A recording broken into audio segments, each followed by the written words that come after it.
बात आज के चैनल के कार्यक्रम आर पार में मैं सुधीर तोमर आप सभी का हार्दिक स्वागत और अभिनंदन करता हूं। जैसा कि आप जानते हैं कि यह कार्यक्रम हमारे चैनल हेड सुरेंद्र चतुर्वेदी जी प्रस्तुत किया करते हैं। उनकी अनुपस्थिति में मैं आपके समक्ष इसे लेकर आ रहा हूं। उनकी माया अपरंपार है, वे ही सबके भाग्य विधाता हैं, वे ही अंतर्यामी हैं, वे ही सर्वश्रेष्ठ हैं, वे ही सर्वज्ञ हैं, वे ही सार्वभौमिक हैं, वे ही युग प्रवर्तक हैं, वे ही सार्वकालिक हैं। कौन? जानने के लिए चलिए आगे बढ़ते हैं। राजस्थान में बहुत जल्दी बहुत कुछ होने वाला है। सियासत के बादल उमड़ घुमड़ रहे हैं। बेमौसम बारिश का होना तय लग रहा है। मुख्यमंत्री भजनलाल के कार्यकाल को अंधेरे से उजाले की ओर ले जाने के लिए दिल्ली ने रोशनी के सारे इंतजाम कर दिए हैं। अब बचे कुछ इंतजाम भी कर लिए गए हैं। 380 दिन के सियासी सन्नाटे के बाद मदन राठौड़ की नवनिर्मित कार्यकारिणी घोषित करने के साथ ही खत्म भी हो गई है। यह कार्यकारिणी जिस भी तरह की है, इसे भजनलाल की भजन मंडली ही कहा जाएगा। मदन राठौड़ के दिल से यदि पूछा जाए तो दिल यही कहेगा कि उनकी टीम किराए की है। उनकी मर्जी से कोई पद नहीं दिया गया है। सारे पद दिग्गजों के दबाव से पैदा हुए हैं।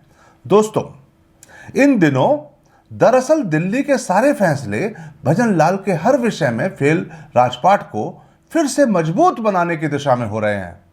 राज्य के उच्च स्तरीय नौकरशाहों को ठिकाने लगाना दिल्ली की पहली जरूरत थी। सो उसने सुधांशु पंत और शिखर अग्रवाल को हटाकर भजनलाल के रास्ते से कांटों को बुहार दिया है। भजनलाल को मुख्यमंत्री बनने के बाद से ही राज्य के नौकरशाहों ने अपनी चपेट में ले लिया था। अधिकारी खुर्राट थे और बंसरीवाला ढीला।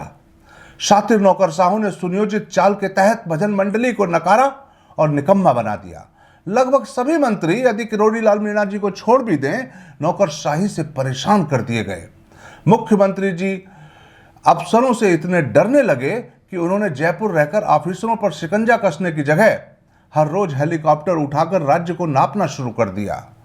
यह पूरा राजस्थान जानता है कि शिखर पर कौन था, इसीलिए शिखर को अब ढा दिया गया है। नौकरशाहों को ठिकाने लगाने के बाद अब मंत्रियों का नंबर है।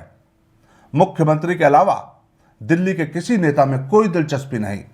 उनकी पर्ची का मूल्यांकन चेक की तरह होना चाहिए, इसीलिए दिल्ली उसे बाउंस नहीं होने देना चाहती।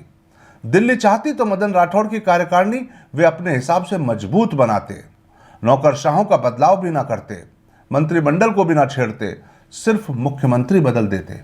मगर जुड़वा भाइयों के फैसले बेहद जिद्दी किस्म के होते हैं, इसलिए वे सारे घर के बल बदलने वाले लक्ष्मण सिल्वेनियन कंपनी का स्लोगन माने जाते हैं।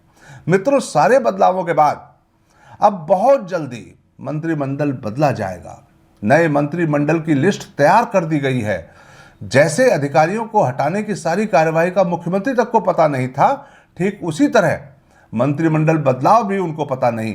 कौन बदला जाएगा, कौन रहेगा, कौन सा नया चेहरा लाया जाएगा, जाति संतुलन किस आधार से होगा, यह सब होमवर्क जुड़वा भाइयों ने अपने स्तर पर कर लिया है। सोशल मीडिया और अखबारों में जितने कयास लगाए जा रहे हैं, उनमें रत्ती भर भी सच्चाई नहीं। जो छापा जाता है सिर्फ हलचल मचाने के लिए है। जब मुख्यमंत्री खुद नहीं जानते तो यह मीडिया कर्मी क्या जानेंगे। हाँ, इतना जरूर है कि इतने सारे झूठ परोसे जाने से लोगों की मानसिक क्षुधा शांत हो रही है। लिस्ट में कौन उप मुख्यमंत्री होंगे, कितने होंगे, किसे हटाया जा रहा है, किसे छेड़ा जा रहा है, विस्तार में किसकी लॉटरी खुलने वाली है, यह कोई ज्योतिषी नहीं बता सकता। यह तो सिर्फ दिल्ली वाले नजूमी ही जानते हैं। उनकी माया अपरंपार है। वे ही सबके भाग्य विधाता हैं, वे ही अंतर्यामी हैं, वे ही सर्वश्रेष्ठ हैं, वे ही सर्वज्ञ और वे ही सार्वभौमिक हैं, वे ही युग प्रवर्तक हैं और वे ही सार्वकालिक। बेचारा सुरेंद्र चतुर्वेदी जैसा कंचन पत्रकार कैसे उनकी महिमा को बखान कर सकता है।